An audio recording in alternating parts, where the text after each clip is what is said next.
এই পৃথিবীর জমিনে সময় যারা অপচয় করেছে, সময় যারা নষ্ট করেছে, এই পৃথিবীর জমিনে অনেক মানুষ তারা গাদ্দারি করে আল্লাহর জান্নাত ভালো লাগে না, নকল জান্নাত তৈরি করেছে।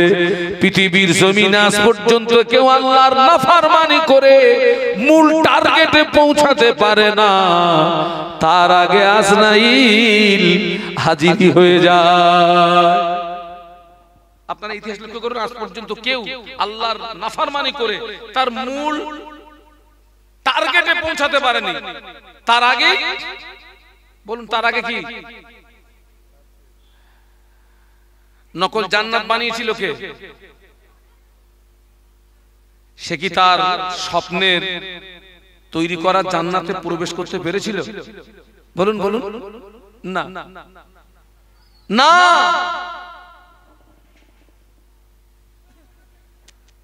আপনারা দেখবেন আমাদের এই ছেলেরা আমার দিকে তাকা,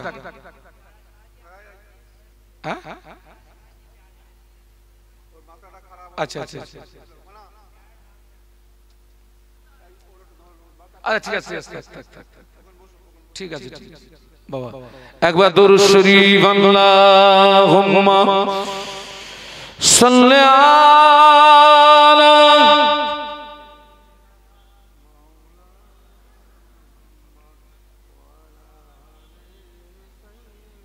আপনারা দরুদ শরীফ পড়েন, তা আপনাদের কি বলে, দরুদের মধ্যে তো আমি কোনো জাযবা পাচ্ছি না, একটু জোরে জোরে পড়েন আল্লাহুম্মা সাল্লি আলা।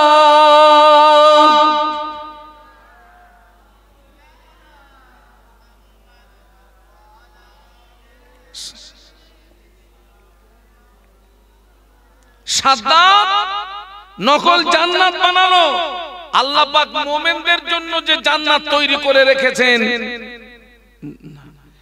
এই জান্নাত পৃথিবীর কোন আল্লাহ মুমিনদের জন্য যে জান্নাত তৈরি করে রেখেছেন, এই জান্নাতটা কেমন কোন অত্যকরণ ধারণার ভিতরেও বলুন বলুন আনতে পারবে না। শুধু তাই নয়, আল্লাহ পাক তার মুমিন বান্দাদের জন্য জান্নাতে দেখেন, পৃথিবীর জমিনে একটা পুরুষ একই সঙ্গে 4টের বেশি মহিলাকে বিয়ে করতে পারবে না। এই বিধান যে আল্লাহর, সেই আল্লাহ পাকের বিধান হচ্ছে, আল্লাহ পাক যারা আমল করে ঈমান নিয়ে মরবে আল্লাহ তাদের জান্নাত দেবে, আর আল্লাহ পাক একটা মুমিনকে জান্নাতে 70টা করে হুর দান করবে। একটু জোরে বলুন, একটু মহব্বতে বলুন। হ্যাঁ, তো আমার ভাইরা, সাদ্দাত খুব অনুনয় বিনয় করেছিল, আমাকে একটু সময় দাও, আমার স্বপ্নের জান্নাতে আমি একটু প্রবেশ করব, একটু সময়। সাদ্দাতের দরখাস্ত কি আল্লাহ কবুল করেছিলেন? বলুন বলুন, কবুল হয়নি। এই পৃথিবীর জমিনে নির্দিষ্ট সময় ছাড়া 1 মিনিট অতিরিক্ত সময় কাউকে দেওয়া হয়নি, কিয়ামত পর্যন্ত কাউকে দেওয়া হবে না। একমাত্র একজন ব্যক্তির জন্য স্পেশাল পাওয়ার, তিনি হচ্ছেন বিশ্বনবী মুহাম্মদুর রাসূলুল্লাহ সাল্লাল্লাহু আলাইহি ওয়াসাল্লাম। একটু বলুন সুবহানাল্লাহ। আল্লাহ পাক বিশ্বনবীর ইচ্ছার উপরে ছেড়ে দিয়েছিলেন, একটু বলুন না সুবহানাল্লাহ। আল্লাহ পাক আমাদের নবীর ইচ্ছার উপরে ছেড়ে দিয়েছিলেন। হাবিব যদি মনে করে আমার কাছে আসতে পারেন, হাবিব যদি মনে করেন পৃথিবীর জমিনে থাকতে পারেন, একটু বলুন সুবহানাল্লাহ। এই পাওয়ারটা আর তাম পৃথিবীর অন্য কোন নবী রাসূলকে দেওয়া হবেও না। আমাদের নবীর ইন্তেকালের সময়ে আল্লাহ পাক ফেরেশতা আজরাইল আলাইহিস সালামকে পাঠিয়ে দিলেন, আজরাইল আমার হাবিবের কাছে চলে যাও, আমার হাবিবকে গিয়ে বলো আমার হাবিব যদি আমার কাছে আসতে চায় আমার হাবিবের রূহটাকে কবজা করবে, হাবিব যদি আসতে না চায় বেয়াদবি করবে না, ফিরে চলে আসবে। একটু বলুন না সুবহানাল্লাহ। সাদ্দাত খুব অনুনয় বিনয় করেছিল, হলো না। আপনারা দেখবেন আমাদের ঘরে আনাচে কানাচে ওই ঠিক ওই রকম বয়সের ছেলেরা মেয়েরা দেখবেন খেলা করে, ওদের ভিতরে কেউ আব্বা সাজে, কেউ মা সাজে, কেউ ছেলে সাজে, কেউ মেয়ে সাজে, রাস্তার ধুলি বালু নিয়ে ভাত রান্না করে, গাছের লতা পাতা ছিঁড়ে কি বানায়, সবজি বানায়। আপনারা কোনদিন প্র্যাকটিক্যালে দেখেছেন? তুমুল খেলা হচ্ছে, কেউ কাটতেছে, কেউ নাড়তেছে, কেউ জাল দিচ্ছে, যেন মনে হচ্ছে কয়েক কোটি লোক খাবে। রান্না হয়ে গেছে, কলার পাতা ছিঁড়ে বিচি দিয়ে 303 চালের ভাত এক মুঠো করে মেরে দিয়েছে, তার উপরে ওই কি বলে লতা পাতা সবজি। ওদের ভিতরে আবার রাগারাগি হয়, আমি খাবো না তুই খা, আর একজন বলবে না না আমি খাবো না তুই যা। একটু একটু বাচ্চাদের মধ্যে ওরা তো দুনিয়ার খেলায় মশগুল হয়ে গেছে। কোন খেলায় বলুন তো, সবাই মিলে বলুন। ওদের মনে তো আখিরাত কি, কবর কি, হাসর কি, মিজান কি, ওদের ভিতরে কিছু নেই। ওরা দুনিয়ার খেলায় মশগুল। কিন্তু ওই ছেলেটা আসল পিতা, যে ওই ছেলেটার আসল পিতা একবার যদি পিছন দিক দিয়ে আওয়াজ দেয়, বাবা আব্দুস সালাম আয় রে বাবা তোর নানুর বাড়ি যাব, ওই ছেলেটা তখন সাথীদের বলবে, ও আমার সঙ্গী সাথীরা, থাকলো তোদের ভাতের হাঁড়ি, চললাম আমি নানার বাড়ি। বাস্তব বললাম না বাস্তব বললাম? নানার বাড়ির কথা বললেও কি খেলবে না পালাবে? এই থাকলো হাঁটলো। ওই মেয়েটার পিছন দিক দিয়ে যদি একবার আওয়াজ দেয়, ও মা ফাতেমা আয় রে মা তোর নানুজির বাড়ি যাব, ওই সময় ওই মেয়েটা সাথীদের বলে, ও আমার সঙ্গী সাথীরা, থাকলো তোদের সবজির হাঁড়ি, চললাম আমি নানার বাড়ি। ছেলেরা তুমি তোমার জীবনের সময় নষ্ট করলে, বাজারের সময় নষ্ট করলে, বন্ধু বান্ধবের পিছনে সময় নষ্ট করলে, খেলায় সময় নষ্ট করলে, মোবাইলের পিছনে সময় নষ্ট করলে, আল্লাহর ইবাদত তুমি করলে না। আজরাইলের ডাক যেদিন আসবে তোমার সেদিন বক্তব্য হবে, থাকলো তোদের ভাতের হাঁড়ি, চললাম আমি আসল বাড়ি। আমি আপনাকে কি বোঝাতে চাচ্ছি বলুন তো? সময়ের গুরুত্ব। আমাদের জীবনের প্রচুর সময় অপচয় হয়, প্রচুর সময় নষ্ট হয়, কিন্তু এর জন্য একদিন আক্ষেপ হবে, সেদিন আর পায়ের নিচে মাটি থাকবে না। আজকে আপনারা বলুন তো, এই যে মাহফিলটা হচ্ছে, এই যে আপনারা এখানে বসেছেন, এখানে যতক্ষণ সময় দেবেন, এটা আপনার জীবনে উপকার না ক্ষতি? বলুন। এই যে আপনারা এখানে বসে আছেন, আল্লাহ চাইলে আমাদের জীবনের সগীরা গুনাহ আল্লাহ মাফ করে দেবে। এখান থেকে তওবা করে বাড়ি গেলে আল্লাহ পাক আমাদের জীবনের কবিরা গুনাহ মাফ করে দেবেন। আপনি এখানে যতক্ষণ বসে থাকবেন, রাসূলুল্লাহর ভাষা এটা হচ্ছে জান্নাতের বাগান। একটু বলুন সুবহানাল্লাহ। আরে ভাই দুঃখ কষ্ট, আজকে আমার ছেলেরা, আমার নওজওয়ানেরা অক্লান্ত পরিশ্রম করে তারা একটা মাহফিল দিতে গেলে আপনার কত কষ্ট জানেন? এরা পাগলের মতো ছুটে ছুটে আজকের মাহফিলটা দিয়েছে। আহারে, এরা যদি মাহফিল না দিয়ে শুধু এখানে একটা, এরা আলেমদের দাওয়াত না করে শুধু একটা মহিলারা দাওয়াত করবে, ও শুধু এসে এখানে একটু ড্যান্স মারবে, মাল সব আসবে না? আসবে না? এই প্যান্ডেল লাগবে, তাবারুক লাগবে, এই নিচে বসার জন্য চট লাগবে, মাল সব হাজির। তাহলে নিশ্চয়ই তাদের কাছে এই মাহফিলের চেয়ে ওইটা মর্যাদা কি বেশি? আল্লাহ ওদেরকে হেদায়েত দান করুন। আমিন।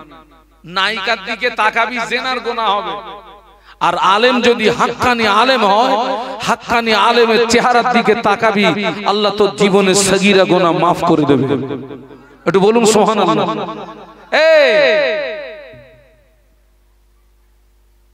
নায়িকাদের দিকে তাকাবি, তোর চোখ নষ্ট হয়ে যাবে। দিকে তাকাবি, আল্লাহ চাইলে তোর চোখের জ্যোতি বাড়বে। সুবহানাল্লাহ বলুন। তবে আমি বলেছি সে আলেমটা কি আলেম হওয়া চাই? হাক্কানি আলেম হওয়া চাই। হাক্কানি আলেমের চেহারার দিকে তাকালে আল্লাহ পাক জীবনের সগীরা গুনাহকে maaf করে দেন। বলুন সুবহানাল্লাহ। কত সুন্দর একটা জায়গা। বিশ্বাস করুন আমরা কিন্তু এই জায়গার মর্যাদা হারিয়ে ফেলেছি, হারিয়ে ফেলেছি। আল্লাহ রাসূল সাল্লাল্লাহু আলাইহি ওয়াসাল্লাম আপনার মদিনা শরীফের জান্নাতের একটা টুকরা আছে যেটাকে বলা হয় রিয়াজুল জান্নাহ বলা হয়। কি বলা হয়? রিয়াজুল জান্নাহ। আগে ওই রিয়াজুল জান্নাহে হাজীদেরকে যেতে 2-10 ঘন্টা ইন্তজার করতে হতো। 2-10 ঘন্টা অপেক্ষা করার পরে কোন হাজী যেতে পারতেন, আবার কোন হাজী এই গত বছর থেকে দেখলাম সৌদি সরকার এমন নিয়ম করেছে নারী পুরুষ সবাই 5 মিনিট হলে 10 মিনিট হলেও সবাই ওই জায়গাতে পৌঁছাতে পারবে। আলহামদুলিল্লাহ। তো মানুষ সেখানে ঘন্টার পরে ঘন্টা ইন্তজার করে। এত সুন্দর একটা মাহফিল হচ্ছে। আল্লাহ ওদেরকে হেদায়েত দেন। বলুন আল্লাহুম্মা আমিন। এই যে সময়টা এখানে ব্যয় করছেন, এই সময়ের জন্য আল্লাহর দরবারে আপনাকে কৈফিয়ত দিতে হবে না, বরং আল্লাহ চাইলে এই সময়টা কিয়ামতের ময়দানে নাজাতের ওসিলা হয়ে যেতে পারে। বলুন সুবহানাল্লাহ। কারণ আপনি এখানে দ্বীনের ইলম অর্জন করার জন্য বসেছেন। আল্লাহ রাসূল বলেছেন তলাবুল ইলমি ফারিদাতুন আলা কুল্লি মুসলিমিন ওয়া মুসলিমা। প্রত্যেকটা মুসলিম নরনারীর জন্য দ্বীনের ইলম, দ্বীনের জ্ঞান অর্জন করা ফরজ। একটু বলুন সুবহানাল্লাহ। আমাদের জীবনের সময়ের কত মূল্য জানেন? 1 মিনিট সময়, 1 সেকেন্ড সময়, 1 সেকেন্ড অনেক মূল্য। কিয়ামতের ময়দানে আল্লাহ পাক নিজেই বিচারক হবেন। আল্লাহ পাক ইনসাফের পাল্লা খাড়া করবেন। আল্লাহ পাক ইনসাফের পাল্লা খাড়া করবেন। জাররা জাররা করে কি আল্লাহ পাক হিসাব নেবেন। কিয়ামতের ময়দানে আল্লাহ পাক এক বান্দার হিসাব নেওয়ার পরে দেখতে পাওয়া যাবে ওই বান্দার জীবনে একটা নেকি কম পড়ে গিয়েছে। কটা? মানে একটা গুনার পরিবর্তে যদি ও একটা নেকি পায় অতি সহজে জান্নাত পেয়ে যাবে।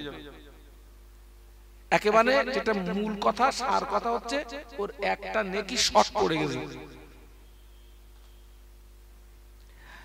আচ্ছা ভাই, আমাদের তো পৃথিবীর জমিনে অনেক বন্ধু বান্ধব আছে না?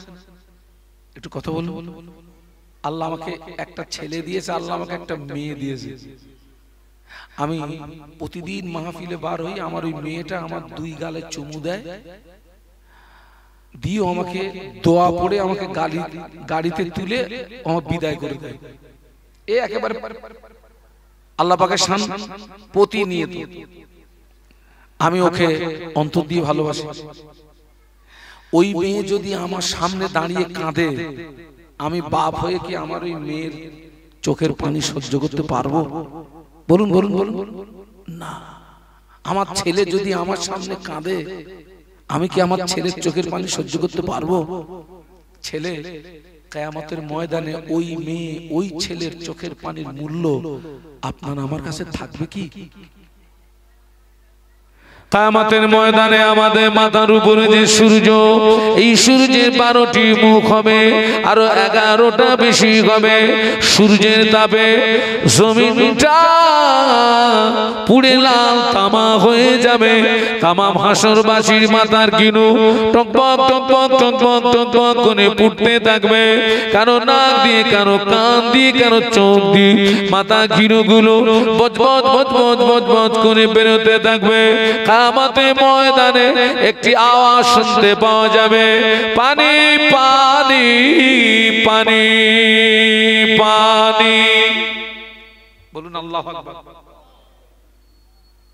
হাসরবাসীদের জিভটা বেরিয়ে নাভির স্থল পর্যন্ত চলে আসবে।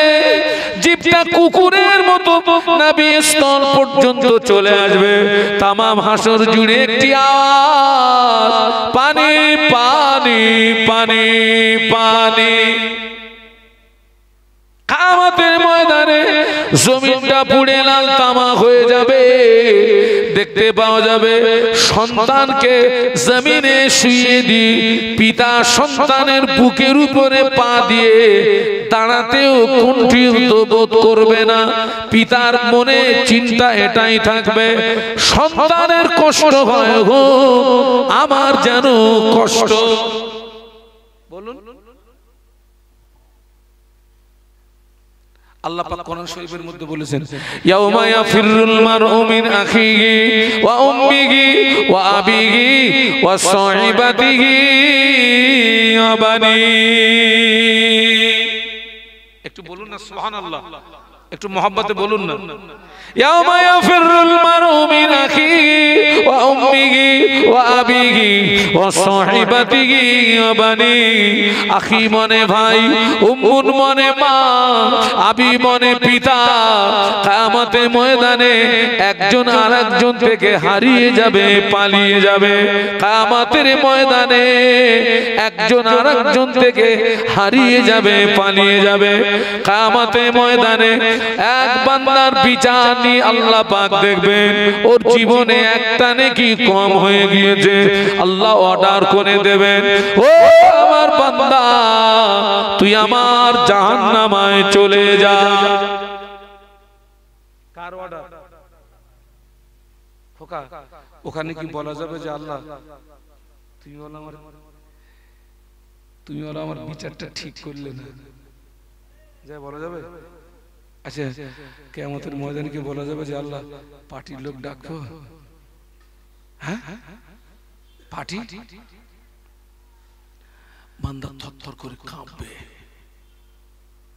থরথর করে কাঁপবে, কলিজাটা গলার কাছে। আল্লাহ, আল্লাহ তুমি আমাকে জাহান্নামে দিও না, আল্লাহ, আল্লাহ তুমি আমাকে জাহান্নামে দিও না, আল্লাহ। আল্লাহ রাসূল সাল্লাল্লাহু আলাইহি ওয়াসাল্লাম একটা দোয়া খুব বেশি বেশি করতেন, আল্লাহুম্মা হাসিবনি হিসাবান ইয়াসীরা। সকলে আমার সঙ্গে বলুন, আল্লাহুম্মা হাসিবনি হিসাবান ইয়াসীরা। যার বাংলা মানে হলো, আল্লাহ কিয়ামতের ময়দানে তুমি আমার হিসাবটাকে সহজ করে দিও। বলুন না আল্লাহুম্মা আমিন। কি করে দিও? এই ছেলে, এই আমার দিকে তাকা, আল্লাহ যদি হিসাব সহজ করে দেয় তোর কপাল ভালো। আল্লাহ যদি মনে করেন যে এর কাছ থেকে আমি কৈফিয়ত নেব, ও জাহান্নাম ছাড়া কোনো, আল্লাহ যদি মনে করে এর কাছ থেকে কৈফিয়ত নেব,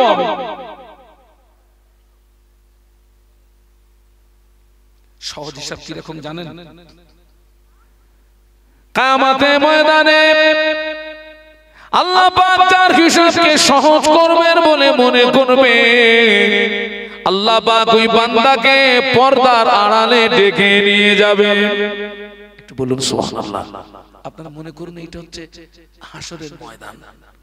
আল্লাহ যার হিসাবকে সহজ করবেন বলে মনে করবেন, ওকে ডেকে নিয়ে পর্দার আড়ালে একটা গোপন জায়গায় নিয়ে যাবেন।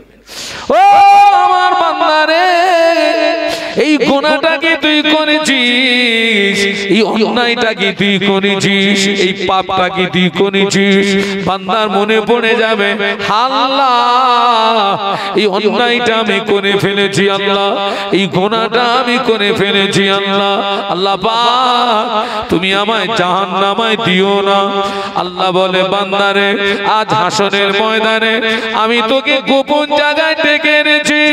ও আমার বান্দারে, তুই কাঁদবি না, আমি আল্লাহ পাক আজ হাসরের ময়দানে তোর জীবনের আসমান সমূহ গুনাহগুলোকে আমি আল্লাহ গোপনে গোপনে মাফ করে দিলাম। একটু মহব্বতে বলুন না, এর নাম কি হিসাব? সহজ হিসাব। যা গোপনে গোপনে। হ্যাঁ, ওই বান্দার নেকি কম হয়ে গেছে কটা? একটা। অর্ডার কোন জায়গা? অর্ডার জাহান্নাম। আল্লাহ অর্ডার করেছে বান্দা, আল্লাহকে বলছে, আল্লাহ আমাকে একটু সময় দাও না আল্লাহ।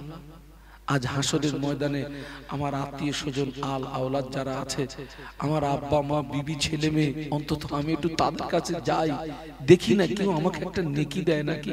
আল্লাহ তো দয়াময়, আল্লাহ পাকের রহমতের দরিয়ায় জোশ মেরে যাবে। বলুন সুবহানাল্লাহ। আল্লাহ পাক বান্দাকে অবকাশ দেবে, যা ওই বান্দা হাসরের ময়দানে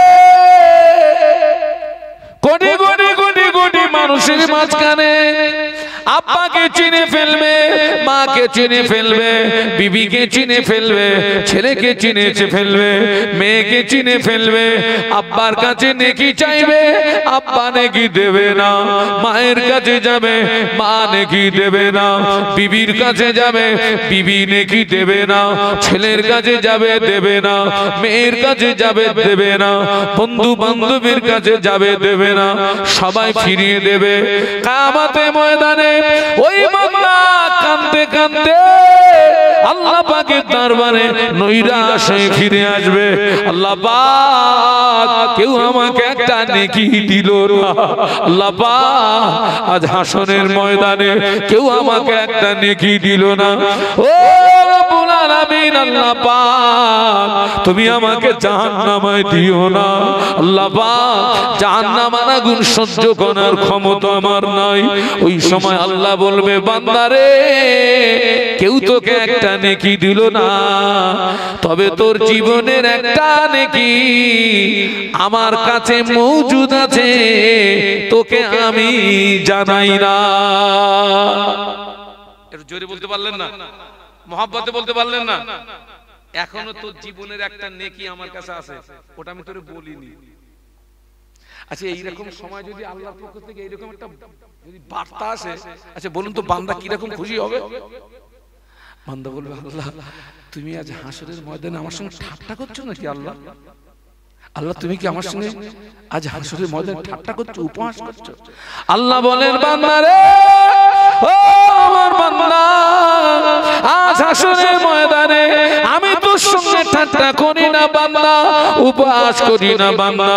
বান্দা বলে, আল্লাহ পাক আমার জীবনের যে নেকিটা তোমার কাছে মওজুদ, ওটা আমার জীবনের কোন নেকি?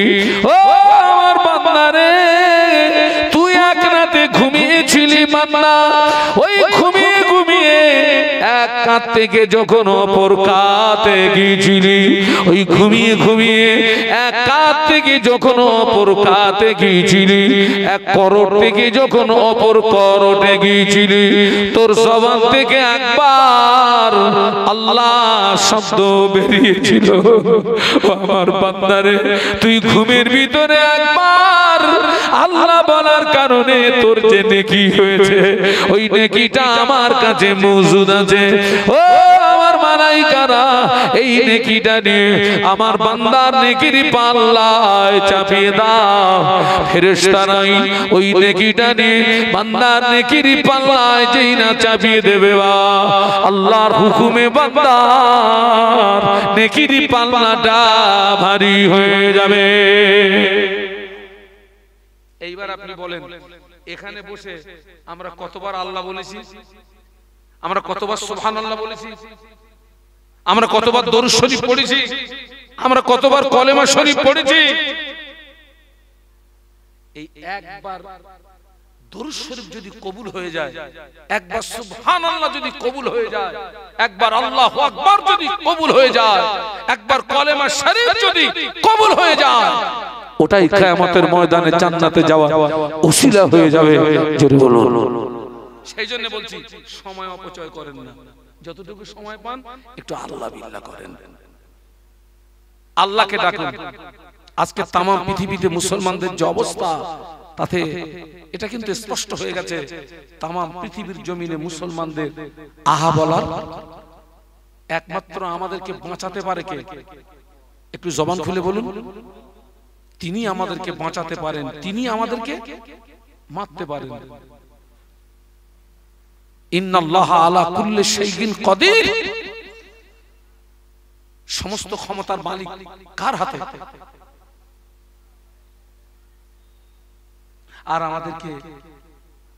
আর আমাদেরকে জেগে ঘুমানোর সময় আর নেই। যতটুকু সময় পান একটু আল্লাহকে ডাকুন, আল্লাহকে ডাকুন।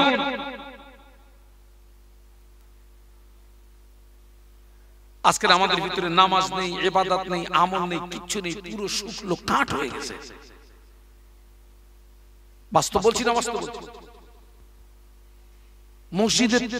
মসজিদের পাশে বসে আমরা বন্ধু বান্ধবের সঙ্গে গল্প করে ইচ্ছা করে নামাজ ছেড়ে দিই।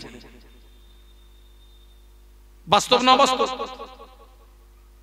আজকের অধিকাংশ মাহফিল গুলো এখন তো মাহফিল মানে কুটুম্বিতে করার একটা কি, এখন মাহফিল হলে 14 গোষ্ঠীর কুটুম দাওয়াত করতে হয়।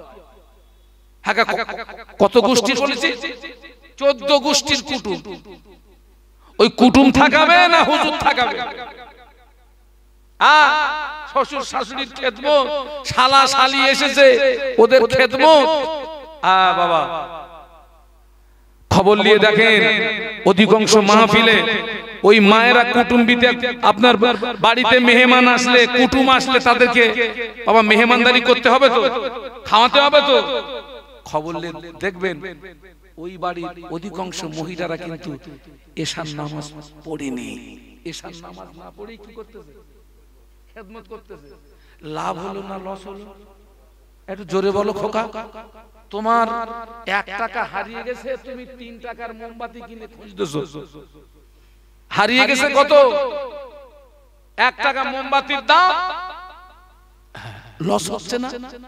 মেহমানদারি করুন, নিজের আখিরাতটাকে নষ্ট করে নয়। এশার নামাজটা আদায় করুন, এশার নামাজটা পড়ুন।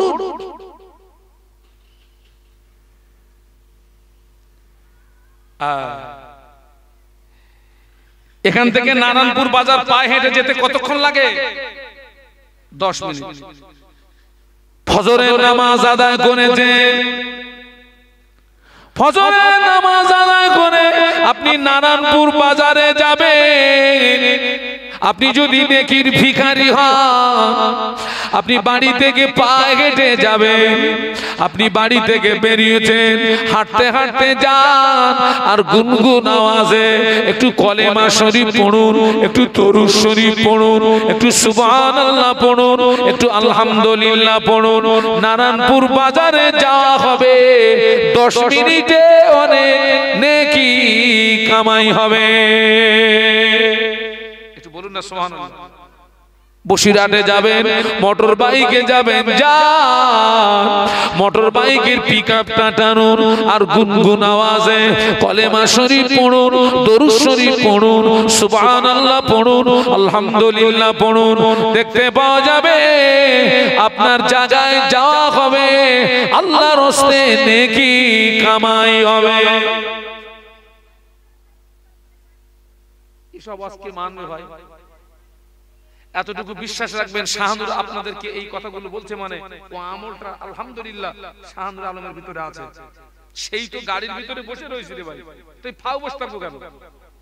একটু তাসবিহটা নিয়ে একটু দরুদ শরীফ পড়ি না, একটু কলেমা শরীফ পড়ি না, একটু সুবহানাল্লাহ পড়ি না, আলহামদুলিল্লাহ পড়ি না, সুবহানাল্লাহি ওয়া বিহামদিহি সুবহানাল্লাহিল আযীম। এটা জবানে হালকা কিন্তু মিজানে অনেক ভারী।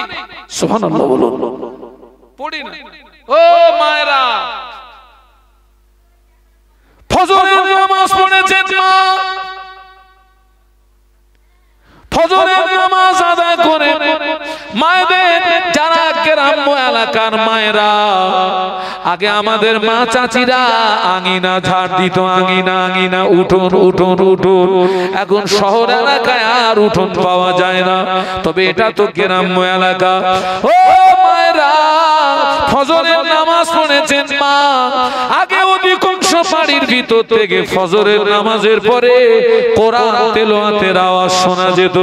অধিকাংশ বাড়ির ভিতর থেকে মাগরিবের নামাজের পরে কোরআন তেলাওয়াতের আওয়াজ শোনা যেত। বাবা, এখন আর কোরআন তেলাওয়াতের আওয়াজ পাওয়া যায় না। ঠিক বলছি না ভুল বলছি? যে বাড়িতে ফজরের নামাজের পরে কোরআন তেলাওয়াত হয়, ওই বাড়িটা ফজর থেকে মাগরিব পর্যন্ত আল্লাহর ফেরেশতারা পাহারায় দাঁড়িয়ে যায়। তাও একটু সুবহানাল্লাহ বলবেন না? বাড়ি গিয়ে বলবেন নাকি? একটু মোহাব্বতে জোরে বলেন না। যে বাড়িতে মাগরিবের নামাজের পরে কোরআন তেলাওয়াত হয় মাগরিব থেকে ফজর পর্যন্ত, ওই বাড়িটায় আল্লাহর ফেরেশতারা পাহারায় দাঁড়িয়ে যায়। আগে অনেক বাড়ির ভিতর থেকে কোরআন তেলাওয়াতের আওয়াজ শুনতে পাওয়া যেত বাবা, মাগরিবের নামাজের পরে কোরআন তেলাওয়াতের আওয়াজ শুনতে পাওয়া যেত বাবা। এখন আর কোরআন তেলাওয়াতের আওয়াজ শোনা যায় না, তবে অধিকাংশ বাড়ির ভিতর থেকে গানের আওয়াজ শুনতে পাওয়া যায়। এটা দুঃখ, এটা আফসোস। যত ধর্মের মানুষ আছে, সে হিন্দু হোক, খ্রিস্টান হোক, বৌদ্ধ হোক, নাসারা হোক, আমরা সবাই কিন্তু একই টাইমে একটি জায়গাতে ছিলাম। ওই জায়গাটির নাম হচ্ছে আলামে আরওয়াহ। সবাই মিলে বলুন তো জায়গাটার নাম কি বলেছি? আলামে রুহের বহু বচন হচ্ছে আরওয়াহ। আমরা সবাই ছিলাম রুহের জগতে। এখানে আরো একটা বিষয় পরিষ্কার হন, একজন অমুসলিম মহিলার গর্ভ থেকে যে বাচ্চা ভূমিষ্ঠ হয় সে কিন্তু অমুসলিম হয়েই জন্মগ্রহণ করে না। আল্লাহ রাসূল বলেছেন কুল্লু মাউলুদিন ইউলাদু আলাল ফিতরাতি, অর্থাৎ প্রত্যেকটা নবজাতক শিশু সে তার প্রাকৃতিক ধর্ম ইসলামের উপরেই জন্মগ্রহণ করে। একটু বলুন সুবহানাল্লাহ। সে যখন জ্ঞান বুদ্ধি হয় তার পিতামাতা তাকে যে রাস্তা দেখায় সে ওই রাস্তা অবলম্বন করে। তো আমরা সবাই ছিলাম রুহের জগতে। আর বাবা জগৎ কিন্তু একটি নয়। আল্লাহ পাক কোরআন শরীফে সূরা ফাতিহার ভিতরে বললেন আলহামদুলিল্লাহি রাব্বিল আলামিন। একটু সবাই মিলে বলুন আল্লাহু আকবার। একটুখানি যে আওয়াজ বাড়াতে হবে বাবা, সবাই মিলে একটু আওয়াজ দিয়ে বলি আল্লাহু আকবার।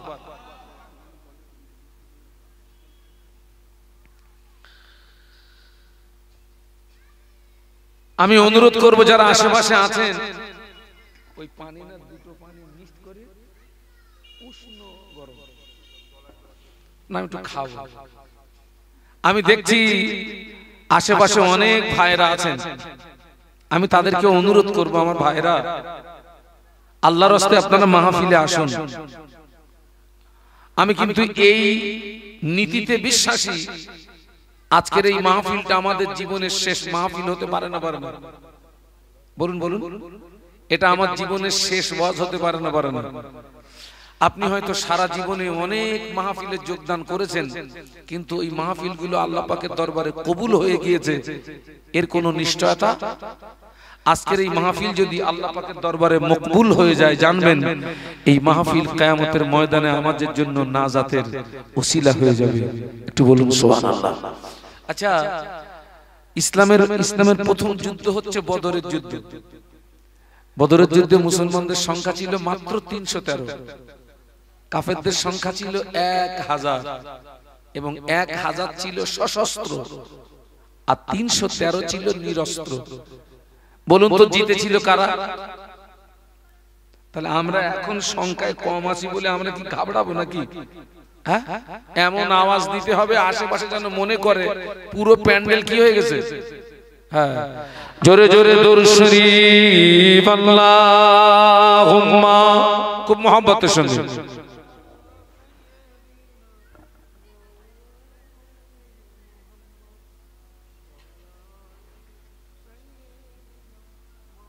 না হয়নি ভাই, হয়নি। আরেকটু মহব্বতের সঙ্গে আমরা আরেকটু আওয়াজ দিয়ে পড়ি আল্লাহুম্মা সাল্লি আলা সাইয়্যিদিনা মাওলানা মুহাম্মদ ওয়া আলা আলিহি। মাশাআল্লাহ। চন্দ্র সূর্য গ্রহতারা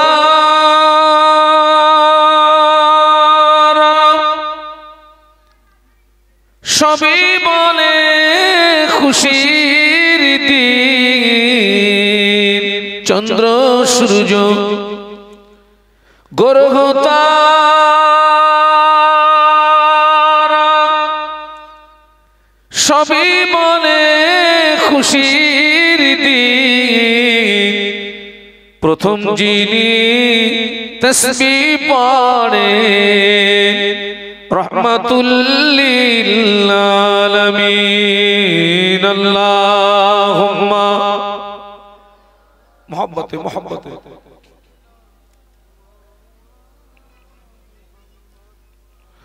ওয়া আলা আলি।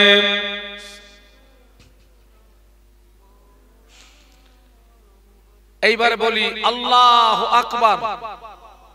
খোকা তোরা এত স্লো কেন বলদিন? ইয়ং তো তোরা, হ্যাঁ? আমি একটা হাই সুগারের রোগী, তো আমার তো মনে হচ্ছে তোদের সব সুগার 300-400 করে সুগার তোদের সব। চিচি করতেছিস কেন? জবান খুলে বলো আল্লাহু আকবার। বাংলা মানে কি?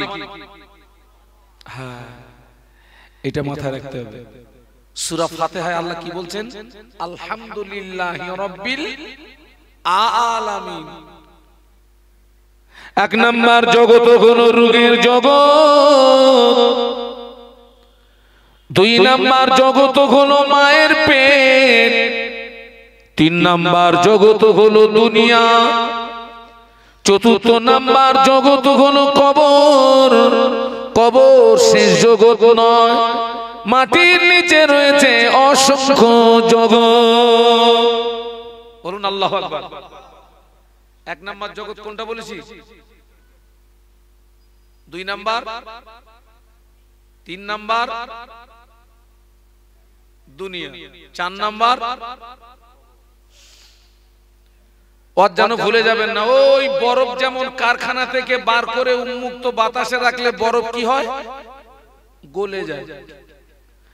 আল্লাহ আমাদেরকে ওই রুহের জগৎ থেকে যখন মায়ের গর্ভ নামক জগতে এনেছিলেন, ওই মায়ের পেটে থাকাকালীন এই দুনিয়ার জগতে কতদিন থাকবো সেই সময় সীমাটা আল্লাহ নির্ধারিত করে দিয়েছিলেন মায়ের পেটে থাকাকালীন। এখন আপনাদেরকে বোঝানোর জন্য বলছি, আল্লাহ সময় নির্ধারিত করে দিয়েছেন 60 বছর। কোথায় থাকার জন্য? দুনিয়ায়। ঠিক আমাদের ভূমিষ্ঠ হওয়ার 3 দিন আগে এক শ্রেণীর ফেরেশতা, ওই ফেরেশতাদের নাম হচ্ছে মালাকুল আরহাম।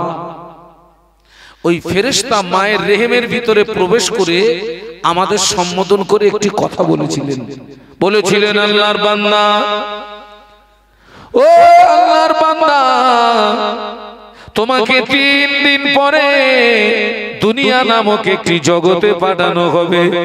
এ ব্যাপারে তোমার মতামত কি বলো? এ ব্যাপারে তোমার চিন্তা ভাবনা কি বলো? আমরা সেদিন জবাব দিয়েছিলাম, ও আল্লাহর মালাইকা, না না, দুনিয়া নামক জগতে যেতে চাই না। এই জগৎ তথা মায়ের গর্ভ নামক জগতে থাকতে চাই। আল্লাহর ফেরেশতারা বলেছিলেন, না না, 3 দিন অতিবাহিত হয়ে গেলে এ জগৎ তোমাকে ছেড়ে দিতে হবেই হবে। 3 দিন অতিবাহিত হলো, মায়ের প্রসবের যন্ত্রণা শুরু হলো। মা আমাদের প্রসব করলেন, পৃথিবীর জমিনে ভূমিষ্ঠ হলাম। বাবাজি, বরফ যেমন কারখানা থেকে বার করে উন্মুক্ত বাতাসে রাখলে বরফ যেমন বিগলিত হয়, আমরা যেদিন মায়ের গর্ভ নামক কারখানা থেকে বেরিয়ে এই দুনিয়া নামক উন্মুক্ত বাতাসে এসেছি, ঠিক ওই দিন থেকে আমাদের নির্দিষ্ট নির্ধারিত সময় থেকে সময়গুলো সব বরফের মতো গলে যাচ্ছে। বোঝা গেছে নাকি? ওই বরফ যেমন গলে, যেদিন মায়ের পেট থেকে দুনিয়া এসেছি, ঠিক ওই দিন থেকে আমাদের নির্দিষ্ট নির্ধারিত সময় থেকে সময়গুলো বরফের মতো কি হচ্ছে। অনেক যুবক জওয়ানদেরকে বলেছি, খোকা সারা জীবন তো হজ শুনেছিস, এবার একটু নামাজ পড়। তা বলতেছে, হুজুর এখন উঠতি বয়স, বাপ মে দেখলুম না। আবার কেউ কেউ বলতেছে, হুজুর এখনো আমার বিয়ে হয়নি। তার মানে এদের ভিতরে একটা এরকম একটা কুধারণা লুকিয়ে যে বিয়ে না হওয়া পর্যন্ত মনে হয় নামাজ না পড়লে কোনো গুনাহ হয় না। আচ্ছা, ও যে বিয়ে করে তারপরে নামাজি হয়ে মরবে, এরকম কোন গ্যারান্টি কাট আছে? আল্লাহ পাক কি বলছে দেখুন, আল্লাযী খালাকাল মাউতা ওয়াল হায়াতা লিয়াবলুয়াকুম আইয়ুকুম আহসানু আমালা। একটু মুহাব্বতে সুবহানাল্লাহ বলা যায় বাবা? আল্লাযী খালাকাল মাউতা ওয়াল হায়াতা লিয়াবলুয়াকুম আইয়ুকুম আহসানু আমালা। আল্লাহ বললেন আমি হায়াত মউত সৃষ্টি করেছি তোমাদের পরীক্ষা করব। ওই পরীক্ষাটি কি হবে? আমি আল্লাহ পাক হায়াত মউতের মাঝখানে তোমাকে যে সময় দিয়েছি বান্দা, ওই সময়ের ভিতরে আমার কোন বান্দা কে কতটা আমালে সলে করতে পারে, নেক আমল করতে পারে, ওটাকে পরীক্ষা করার জন্য আমি আল্লাহ পাক হায়াত মউত সৃষ্টি করেছি। সুবহানাল্লাহ। আল্লাযী খালাকাল মাউতা ওয়াল হায়াতা লিয়াবলুয়াকুম আইয়ুকুম আহসানু আমালা। আল্লাহ বলছেন আমি হায়াত মউতকে সৃষ্টি করেছি তোমাদের পরীক্ষা করব। ওই হায়াত মউতের মাঝখানে আমি আল্লাহ তোমাকে যে সময় দিয়েছি, ওই সময়ের ভিতরে আমার কোন বান্দা কে কতটা আমালে সলে করতে পারে, নেক আমল করতে পারে। একটু বলুন সুবহানাল্লাহ। আল্লাহ কিন্তু বলেননি যে কে কত বেশি আমল করতে পারে, আল্লাহ বলেননি আকসারু আমালা, আল্লাহ বলেছেন আহসানু আমালা। কে কত ভালো আমল করতে পারে, নেক আমল করতে পারে, আমালে সলে করতে পারে, এটাকে পরীক্ষা করার জন্যই আমি আল্লাহ পাক হায়াত এবং মউতকে সৃষ্টি করেছি। একটু বলুন সুবহানাল্লাহ। আচ্ছা ভাই, নিজের বিচার নিজে করা যায় না? যায় না? নিজের হিসাব নিজে করা যায় না? যায় না?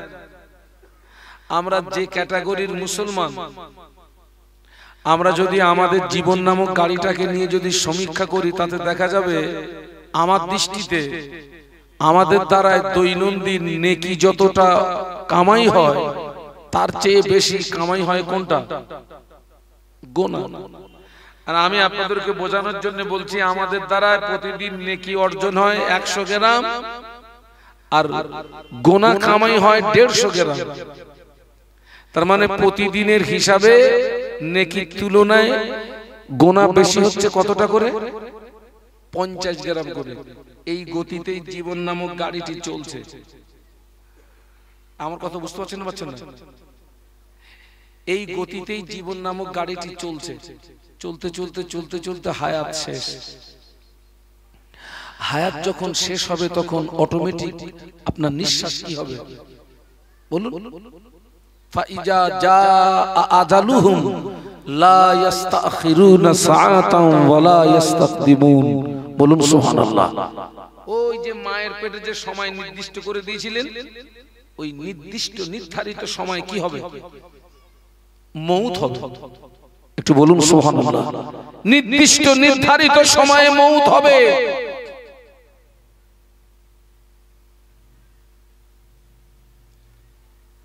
আপনারা দেখেছেন অনেক মুমূর্ষ মানুষ গলার কাছে ঘড় ঘড় করে আওয়াজ হচ্ছে, পাশে ছেলেটা বসে আব্বার গালে 1 চামচ পানি দিচ্ছে, মেয়েটা পাশে বসে আব্বার গালে 1 চামচ পানি দিচ্ছে। ছেলে মেয়ের উদ্দেশ্য, ছেলে চিন্তা করছে আমার হাতের পানি খেয়ে যদি আব্বার মউত হয়, অন্তত আমি বলতে পারবো যে আমার হাতের শেষ পানিটা আব্বা পান করেছেন। মেয়েরও টার্গেট ওই, কিন্তু দেখা যাচ্ছে ছেলেও পানি দিচ্ছে, মেয়েও পানি দিচ্ছে, কিন্তু পানি ভিতরে যাচ্ছে না, এই গালের 2 কিনারা দিয়ে জমিনে পড়ে যাচ্ছে।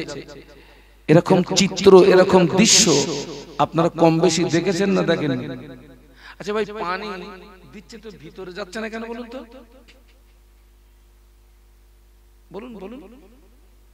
হায়াত শেষ মনে রুজি শেষ। ওই বান্দা পৃথিবীর এক ফোঁটা পানি গিলতে পারবে না। সুবহানাল্লাহ বলুন। হায়াত শেষ মানে কি শেষ বলুন? আপনি বলবেন হুজুর গাল দিয়ে যদি না যায়, এখান থেকে দুদিন আগে আমার মাহফিল ছিল কীর্তিপুর মাঠপাড়া, এইদিকে তো নাকি বাগজোলা কীর্তিপুর মাঠপাড়া, যে বাড়িতে আমার বসার জায়গা ছিল ওই বাড়িওয়ালাটা কঠিন রোগে আক্রান্ত, কয়েক মাস মুখ দিয়ে আর খেতে পারে না। আমাকে দেখালো পেটটা কাটা, ওই পেটের ভিতরে একটা পাইপ লাগানো, ওই পাইপ দিয়ে তাকে খেতে হয়, জবান দিয়ে খেতে পারে না। আমি দাঁড়িয়ে কেঁদে ফেললাম, আল্লাহ আপনি আমাকে ভালো রেখেছেন, আলহামদুলিল্লাহ। আপনি যদি মনে করেন আব্বার গাল দিয়ে যাচ্ছে না, অনেক সময় দেখা যায় হসপিটালে দেখেছি অনেক রোগী আছে যারা গাল দিয়ে খেতে পারে না, নাকের ভিতর দিয়ে পাইপ দিয়ে উপরে একটা ঢাকনা মতো থাকে, তরল জাতীয় খানা দিয়ে পুশ করে ডাইরেক্ট ভিতরে চালিয়ে দেওয়া হয়। আপনি যদি বলেন হুজুর আব্বা যদি গাল দিয়ে না যায়, আমি নাকের ভিতর দিয়ে ডাইরেক্ট ভিতরে চালিয়ে দেবো।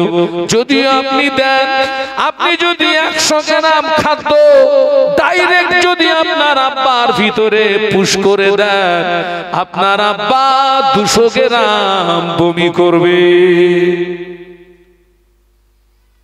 দেবেন 100 গ্রাম, কিন্তু বার করবে কতটা?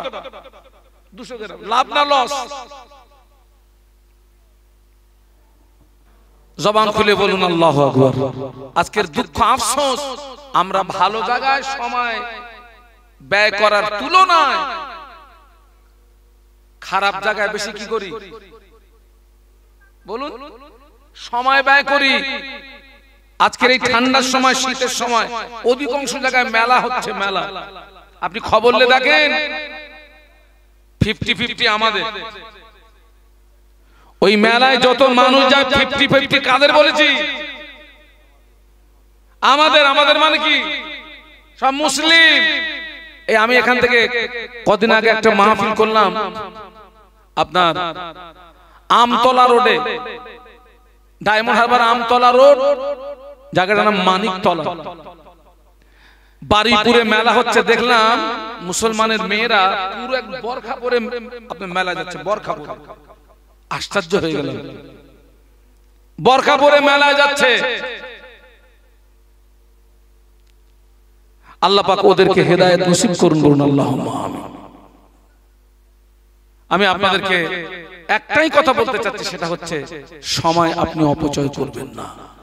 ছোটবেলায় পড়েছিলাম আজকা কাম কাল পার না ডাল, আজকের কাজটা কালকের জন্য বলুন বলুন ফেলে রেখো না বাবা।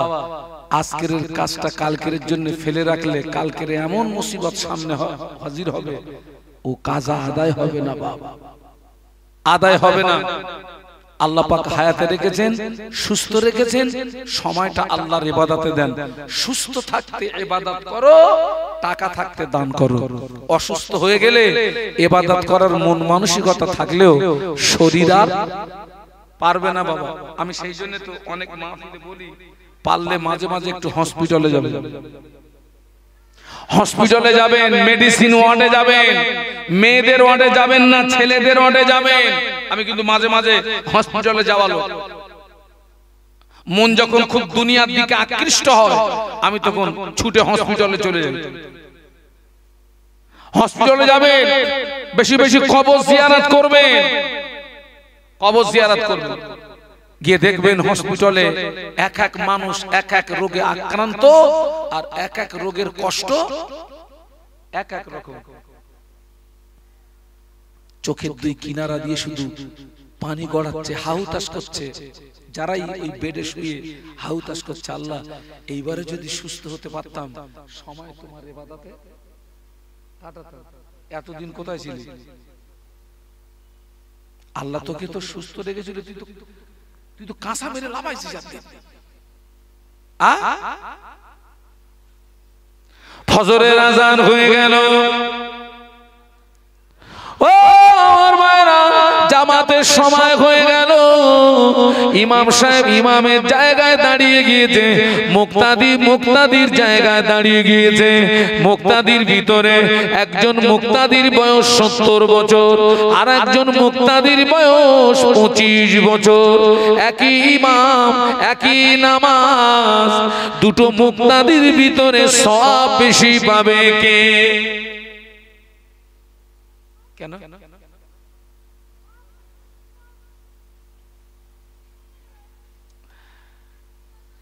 যারা চাকরিজীবী 60 বছর 65 বছর হয়ে গেলে সরকাররা রাখে না, বাড়ি পাঠায়। কথা বলেন না কেন? সরকার রাখে না, বাড়ি পাঠায়। টাকা দিচ্ছি বাড়ি যা, আর তো চলবে না। কেন? তোরে যে জন্য নিয়েছিলাম সে কাজার, তুই এখন চোখে কম দেখিস, কানে কম শুনিস, ঘন্টায় 13 বার পেশাব করিস, তুই পেশাব থাকাবি না আমার কাজ করবি। ওই জন্য তোর কাজ করতে হবে না, বাড়ি যা, টাকা দিচ্ছি বসে খা। ওই যে কি টাকা দেয়, পেনশন দেয় না, বসে বসে খা। ও আপনার সুস্থ জীবনটা আল্লাহর ইবাদতে দিলেন না, আপনার যৌবন বয়স আল্লাহর ইবাদতে দিলেন না। এখন বুড়ো হয়ে গেছেন, উঠতে গেলে বাবারে, বসতে গেলে মারে, ঘন্টায় 13 বার পেশাব করবা, তুমি পেশাব থাকাবা না, নামাজ পড়বা। ও আমার মায়েরা, সুস্থ জীবন তুমি আল্লাহর ইবাদতে দিলে না, সুস্থ যৌবন কালটা তুমি আল্লাহর ইবাদতে দিলে না। এখন তুমি বয়স হয়ে গেছো, ঠিকভাবে রুকু করতে পারো না, সিজদা করতে পারো না, তোমার এই ইবাদত আমার আল্লাহ ভালোভাবে নেবে কেন? ওই শুধু তাই নয়, যারা বুড়ো হয়ে গেছে মেলা ওদেরকে আর ডাকে না। বুড়ো যারা হয়ে গেছে মেলা ওদেরকে আর ডাকে না। বুড়ো যারা হয়ে গেছে মোবাইলে পাবজি ওদেরকে আর ডাকে না, ফ্রি ফায়ার ওদেরকে আর ডাকে না। বুড়ো যারা হয়ে গেছে নারীরা ডাকে না। নারীরা ওরে কি জন্য ডাকবে? তো বুড়ো হয়ে গেছে, কাজ মিটে গেছে, ওখানে কোনো লাভ হবে না। যুবক যে আছে গান ওরে ডাকে, আমার কাছে আয়। যে যুবক মেলা ওরে ডাকে আমার কাছে আয়, তাস ওরে ডাকে আমার কাছে আয়, কাঁজা ওরে ডাকে আমার কাছে আয়, নারীরা ওরে ডাকে আমার কাছে আয়। নারীরা হাতছানি দেয়, এই যুবক তুই আমার কাছে আয়। ওই যুবক ছেলেটা মেলার মুখে লাথি মেরে, কানের মুখে লাথি মেরে, সেনার মুখে লাথি মেরে, তাসের মুখে লাথি মেরে আল্লাহকে রাজি করানোর জন্য ও যখন আল্লাহু আকবার বলে নামাজে দাঁড়িয়ে যায়, আমার আল্লাহর আরশ খুশি হয়ে যায়।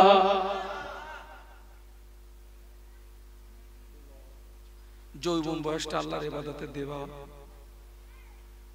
আজকের অধিকাংশ যুবক ছেলেদের দ্বারা শরীয়ত বিরোধী কাজ সবচেয়ে বেশি হয়, অথচ এই যুবকদের রক্তেই কিন্তু ইসলামের ভিত। কাদের রক্তে বলেছি? ইসলামের ভিত কিন্তু বুড়োদের রক্তে না, বলো ইসলামের ভিত হচ্ছে যুবকদের রক্তে, ইসলামের ফাউন্ডেশন। একটু সুবহানাল্লাহ বলবেন না? আবু বকর সিদ্দিক রাদিয়াল্লাহু আনহু যখন ইসলাম গ্রহণ করেন উনি তখন বুড়ো নন, যুবক। ওমর রাদিয়াল্লাহু আনহু যখন ইসলাম গ্রহণ করেন যুবক। আলী কাররামাল্লাহু ওয়াজহাহু ইসলাম যুবক।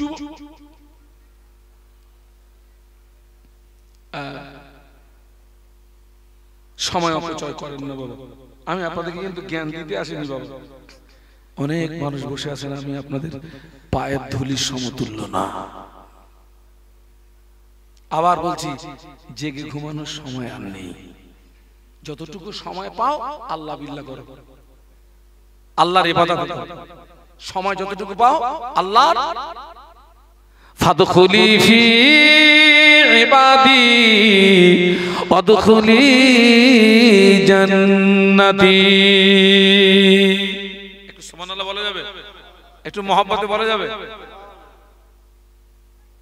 ফামান কানা ইয়ারজু লিকা রাব্বিহি ফালইআমাল আমালান সালিহান ওয়া লা ইউশরিক বিইবাদাতি রাব্বিহি আহাদা।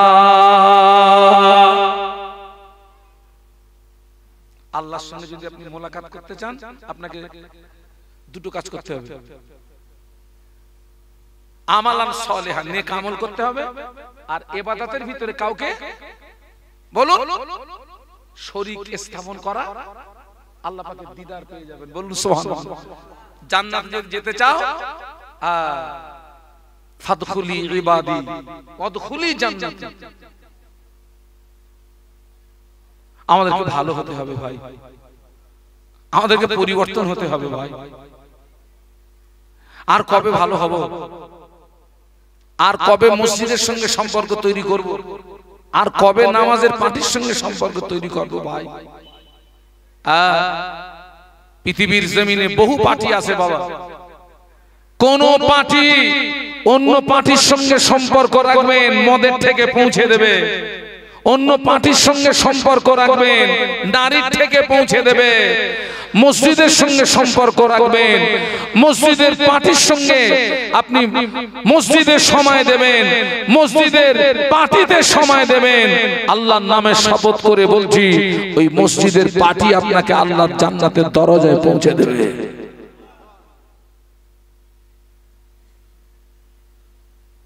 মায়েরা যারা আছেন, মায়েরা আশেপাশে, মাইকটা খুব ভালো মাইক,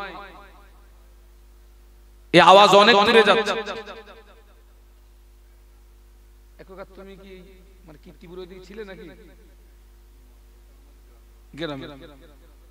মায়েদেরকে বলছি, মায়েরা, পুরুষদের তুলনায় মেয়েদের জান্নাতে যাওয়া সহজ। একটু বলুন সুবহানাল্লাহ। আল্লাহর নবী সহিহ হাদিস, আল্লাহ রাসূল বলেছেন, কিয়ামতের ময়দানে যে মহিলা 4টি প্রশ্নের জবাব দিতে পারবে, ওই মহিলার জন্য 8টি জান্নাতের দরজা খোলা থাকবে। যেটা দিয়ে খুশি ওইটা দিয়ে যা। সুবহানাল্লাহ বলবেন না? 1 নাম্বার প্রশ্ন হবে নামাজ সম্পর্কে, 2 নাম্বার প্রশ্ন হবে রমজানের রোজা সম্পর্কে, 3 নাম্বার প্রশ্ন হবে স্বামীর আনুগত্য সম্পর্কে, 4 নাম্বার প্রশ্ন হবে পর্দা সম্পর্কে। যে মহিলা ওই 4টি প্রশ্নের জবাব দিতে পারবে, ওই মহিলা আল্লাহর 8টা জান্নাতের দরজা দিয়ে ঢুকতে পারবে। মায়েদের বলছি, মায়েরা, সকালে ফজরের নামাজ পড়েছেন মা, ফজরের নামাজ পড়ে গ্রাম্য এলাকার মা আপনি, আপনাকে আঙিনা ঝাড় দিতে হবে। ও মা, আপনি আঙিনা ঝাড় দেন, আর গুনগুন আওয়াজে কলেমা শরীফ পড়ুন মা, একটু দরুদ শরীফ পড়ুন মা, একটু সুবহানাল্লাহ পড়ুন মা, আলহামদুলিল্লাহ পড়ুন মা। আঙিনা ঝাড় দেওয়া হবে, মা তোর নেকি কামাই হবে। তারপরে মা আপনি থালা বাসন সাফ করবেন মা, থালা বাসন সাফ করুন মা, আর মনে মনে একটু দরুদ শরীফ পড়ুন মা, কলেমা শরীফ পড়ুন মা, সুবহানাল্লাহ পড়ুন মা, আলহামদুলিল্লাহ পড়ুন মা। থালা বাসন সাফ হবে, নেকি কামাই হবে। মায়েরা বাচ্চাদেরকে দোলনায় নিয়ে দোল দেন, অনেক মায়েরা গান বলেন মা, আমি আপনাদেরকে বলবো, ও মায়েরা, বাচ্চাদের দোলনায় তুলে দোল দেওয়ার সময় গান বলবেন না মা, আপনি বাচ্চাকে দোল দেন আর কলেমা শরীফ পড়ুন, লা ইলাহা ইল্লাল্লাহ, লা ইলাহা ইল্লাল্লাহ, লা ইলাহা ইল্লাল্লাহ, লা ইলাহা ইল্লাল্লাহ, লা ইলাহা ইল্লাল্লাহ। ও মা, আপনি দেখবেন একদিন আল্লাহ আপনার কলিজা টুকরা জবান থেকে কলেমা জারি করে দেবে।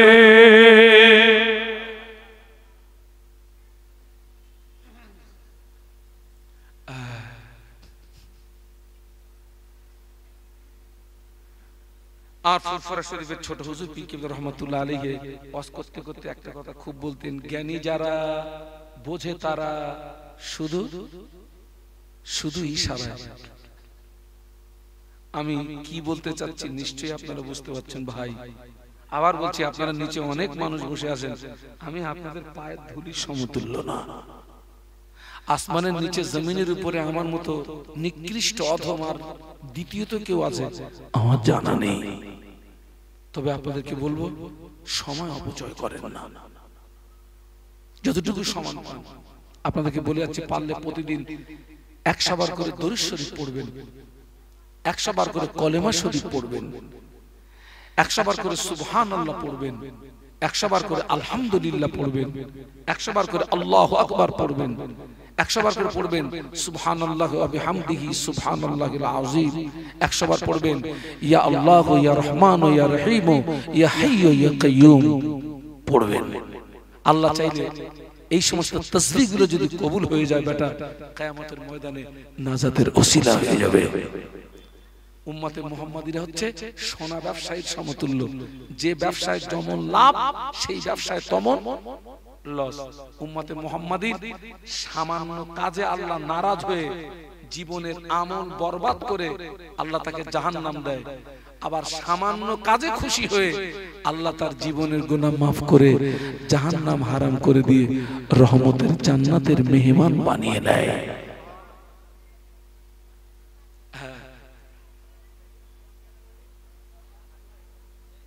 আমাদেরকে পরিবর্তন হতে হবে, নামাজি হতে হবে, আল্লাহ ওয়ালা হতে হবে, জাকিরিন হতে হবে। ওয়াজ নসিহত আল্লাহ চাইলে সারা জীবন শোনাবে, কিন্তু জেনে রাখবেন সারা জীবন যদি ওয়াজ শোনেন, আমল যদি না করেন, বালির বাঁধ তৈরি হবে। আমলের বাংলা মানে হচ্ছে বাস্তব জীবনে রূপ দেওয়া, বাস্তব জীবনে রূপ দেওয়া। আমার ছেলেরা আজকের এখানে যারা আমরা আছি সবাই 5 ওয়াক্ত নামাজ পড়বেন, সাপ্তাহিক জুমার নামাজ পড়বেন। এখনো পর্যন্ত আমার সমাজে অনেক পুরুষ এবং অনেক নারীরা 5 ওয়াক্ত নামাজের সঙ্গে সঠিকভাবে সম্পর্ক তৈরি করতে বলুন পারেন। অথচ আল্লাহ নবী সাহাবীদের জীবন দেখুন, নবীর জীবনী দেখুন। মদিনার মসজিদে নববী শরীফে ফজরের আযান হয়ে গেল। মদিনার মসজিদে নববী শরীফের মুয়াজ্জিন হাফসি বেলাল মদিনার মসজিদে নববী শরীফে যখন আযান দিতেন, হাফসি বেলালের আযানের আওয়াজ আল্লাহ পাকের আরশ মুআল্লাতে পৌঁছে যেত। একটু সবাই মিলে বলা যাবে, আযান হয়ে গেছে। আল্লাহ নবী নিজে ইমাম, আল্লাহ নবী নিজে ইমামতি করতেন। মদিনার মসজিদে নববীতে নামাজ হলো, আল্লাহ নবী প্রত্যেকদিন, আমার দিকে তাকান, প্রতিদিন ফজরের ফরজ নামাজের পরে সাহাবীদেরকে নিয়ে ওয়াজ নসিহত করতেন। আজও দেখবেন যারা মদিনা শরীফে গেছেন, ফজরের নামাজের পরে সব এক এক জায়গায় বসে বসে কি হয়, তালিম হয়। তো আল্লাহ নবী সাহাবীদেরকে নিয়ে ওয়াজ নসিহত করতেন প্রত্যেকদিন। একজন সাহাবী উনি নামাজ পড়েই সোজা বাড়ি, কোনদিন নবীর ওয়াজ নসিহতের মজলিসে বলুন বলুন বসে না, নামাজ শেষ কোনো কথা না, একদম সোজা বাড়ি। অন্য সাহাবীরা ওই সাহাবীর ব্যাপারে নবীর কাছে নালিশ দিলেন, হুজুর আপনার ওই সাহাবীটা কোনদিন আপনার ওয়াজ নসিহতের মজলিসে বসে না, হুজুর কোনদিন বসে না, ওই আপনার পিছনে নামাজ পড়ে চলে যায়। আল্লাহ নবী ওই সাহাবীকে ডাকলেন, ও সাহাবী, কেন তুমি নামাজ পড়ে চলে যাও, কেন আমার ওয়াজ নসিহত শোনো না? ওই সাহাবী আল্লাহ নবীর নূরের বদনের দিকে চেয়ে কেঁদে উঠে বলেছিলেন, ইয়া রাসূলুল্লাহ, হাবিবাল্লাহ, আমি আপনার একজন গরীব সাহাবী। কি সাহাবী? আমি একজন আপনার গরীব সাহাবী। হুজুর আমরা স্বামী স্ত্রী, আমাদের দুইজনের মাঝখানে কাপড় মাত্র একটি। হুজুর আমরা স্বামী স্ত্রী, আমাদের দুইজনের মাঝখানে কাপড় মাত্র একটি। হুজুর আমি যখন মসজিদে আসি, আমার স্ত্রী উলঙ্গ হয়ে গুগার ভিতরে প্রবেশ করে, ওই কাপড়টা পরে আমি নামাজ আদায় করি। আমি নামাজ আদায় করে আপনার ওয়াজ নসিহত যদি শুনতে যাই, সূর্য যদি উদয় হয়ে যায়, আমার বিবির নামাজটা ছুটে যাবে, বিবির নামাজটা কাজা হয়ে যাবে। এই জন্য আমি দেরি না করে জলদি গতিতে বাড়িতে চলে গিয়ে আমি উলঙ্গ হয়ে গুহার ভিতরে প্রবেশ করি। এই কাপড়টা পরে আমার বিবি নামাজ আদায় করে। আমার বিবি উলঙ্গ হয়ে গুহার ভিতরে প্রবেশ করে। এই কাপড়টাকে পরে আমি হালাল রুজি অন্বেষণের জন্য বেরিয়ে যাই। ইয়া রাসূলুল্লাহ, স্বামী স্ত্রীর ভিতরে একটা কাপড় থাকার কারণে আপনার নসিহত শুনতে পারি না, অমনি বাড়িতে চলে যাই। একটু সুবহানাল্লাহ বলা যাবে? মহব্বতে বলা যাবে? স্বামী স্ত্রী দুজনের মধ্যে কাপড় কটা? নামাজ কাজা আছে? আমরা কি করছি?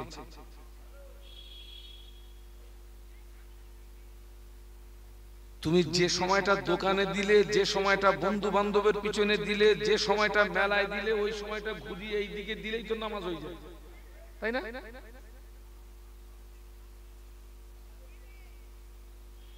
আমরা জন্মেছি মানে মৃত্যু হবে। বাবা, কবরে যেতে হবে তো নাকি? হাসরের ময়দানে উঠতে হবে তো নাকি? বাবা, পুলসুরাত পার হতে হবে তো নাকি? কি নিয়ে পার হব? যে পুলসুরাত হবে 1500 বছরের রাস্তা, চুলের চেয়ে সরু, তলোয়ারের চেয়ে ধার। কি নিয়ে পার হব? ইবাদত তো কিছু নেই, আমল তো কিছু নেই। সেই জন্য আপনাদেরকে বলবো, অন্তত বাকি জীবনটা এ পর্যন্ত যা হয়ে গেছে স্টপ করুন।